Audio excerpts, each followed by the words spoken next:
আজ শুক্রবার 6 ফেব্রুয়ারি থেকে শুরু হলো শ্রীনিকেতনের ঐতিহ্যবাহী মাঘ মেলা। মেলার উদ্বোধনী অনুষ্ঠানে উপস্থিত ছিলেন বিশ্বভারতীর উপাচার্য প্রবীর কুমার ঘোষ সহ বিশ্ববিদ্যালয়ের অন্যান্য আধিকারিক, শিক্ষক শিক্ষিকা ও পড়ুয়ারা। অনুষ্ঠানে বক্তব্য রাখতে গিয়ে উপাচার্য প্রবীর কুমার ঘোষ বলেন, ছাত্র জীবনে মাঘ মেলাকে ঘিরে তার অনুভূতি একরকম ছিল, আর আজ উপাচার্য হিসেবে সেই অনুভূতি সম্পূর্ণ ভিন্ন। তিনি স্মৃতিচারণ করে বলেন, ছাত্র অবস্থায় কৃষিজ প্রদর্শনী থেকে কাঁচা শাকসবজি তুলে খাওয়ার অভিজ্ঞতা তার আজও মনে আছে, যদিও এখন তা আর সম্ভব নয়। মেলায় প্রদর্শিত শাকসবজি সম্পর্কে তিনি বলেন, আগের তুলনায় বর্তমানে উন্নত জাতের ও উন্নত মানের শাকসবজি উৎপাদন হচ্ছে। এই সমস্ত শাকসবজি সরাসরি কৃষকদের কাছ থেকে আনা হয়েছে। সঠিক ব্যবস্থাপনা, পর্যাপ্ত জল ও সার ব্যবহার করা হলে এমন বড় ও উন্নত মানের শাকসবজি উৎপাদন করা অসম্ভব নয় বলেও তিনি উল্লেখ করেন।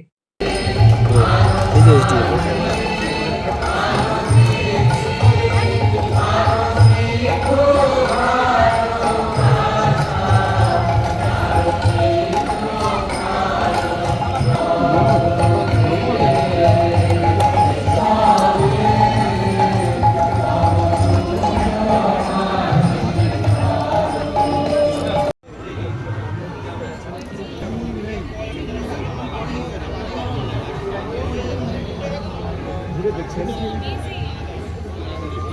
উৎপাদিত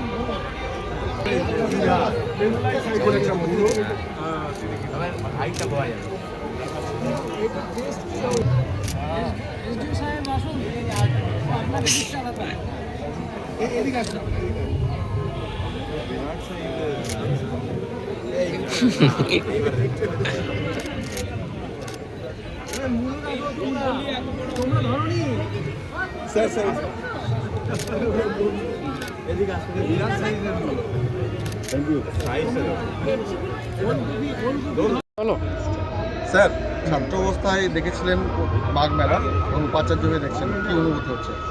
অনুভূতি ছাত্র সময়ে আলাদা অনুভূতি। সে ছাত্র হিসাবে এসে তুলে নিয়ে খেয়েছি, এখন তো সেই জিনিসটা পারবো না। হ্যাঁ, অনেক লোভ হয়, সবজি কাঁচা সবজিরও আমরা খেতাম ওই সময়, সেই জন্য হয়। প্লাস যে হাতে তুলেও দেখলাম সাইজটা, এই প্রদর্শনীটা তখনও হতো, তখন এটাতে কি হয়েছে, এখন সাইজটা আরও বাড়া হয়েছে। কারণ ওই সময় যে 40 বছর আগে যে জাত মানে আমাদের বীজ ছিল, তার থেকে এখন অনেক উন্নত জাতের বীজ তৈরি হয়েছে, সবজিরও হয়েছে, ফলেরও হয়েছে এবং সমস্ত ফসলেরও হয়েছে।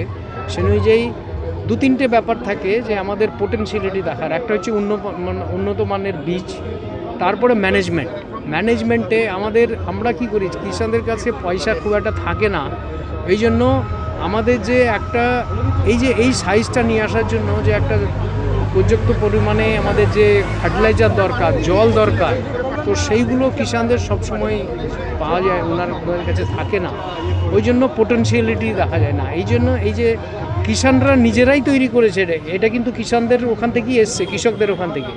ওরা নিজেরাই দেখছে যে এই সাইজ পর্যন্তও কিন্তু করা হয় যদি ঠিকমতো ম্যানেজমেন্ট করা হয়, উন্নত মানের বীজ যদি লাগানো হয়, এগুলো